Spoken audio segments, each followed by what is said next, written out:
Dans ce 10e chapitre, nous allons revenir à l'histoire de France et nous concentrer sur la 5e République dans laquelle on est encore. Alors pour comprendre les débuts de la 5e République, il faut voir qu'on est en pleine guerre d'Algérie. Et ce qu'on voit à l'écran, c'est une immense manifestation le 13 mai 1958, lors de laquelle les Français d'Algérie demandent au général de Gaulle, qui à l'époque est retiré dans sa province, de revenir au pouvoir. Donc vous retenez, 13 mai 1958, une énorme manifestation des Français d'Algérie réclame le retour du général de Gaulle. Dans la foulée, l'Assemblée nationale donne les pleins pouvoirs à de Gaulle et lui donne la mission de proposer une nouvelle constitution. C'est alors le début de la 5e République qui dure encore aujourd'hui. Ce qu'il faut comprendre, c'est que la 5e République, c'est une république taillée sur mesure pour le général de Gaulle. La 5e République, c'est un régime qui donne énormément de pouvoir au président de la République, et c'est pour cela qu'on dit que c'est un régime présidentiel. Ça donne beaucoup plus de pouvoir au président de la République qu'à l'Assemblée nationale, par exemple. On l'a vu en éducation civique.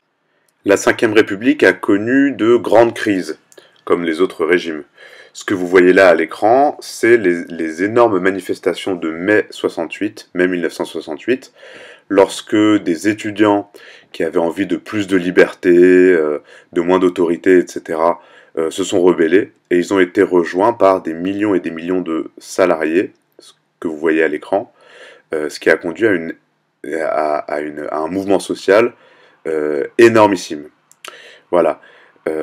Donc mai 68, les étudiants veulent plus de liberté, et les salariés rejoignent le mouvement jusqu'à 9 millions de grévistes en mai 1958. En 1969, le général de Gaulle démissionne, et à sa suite, c'est le deuxième président de la 5e République, Georges Pompidou, que vous voyez ici à l'écran.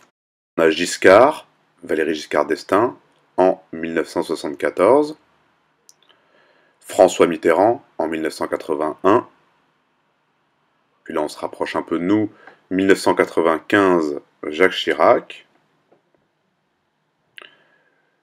2007, Nicolas Sarkozy, et aujourd'hui, 2012, François Hollande.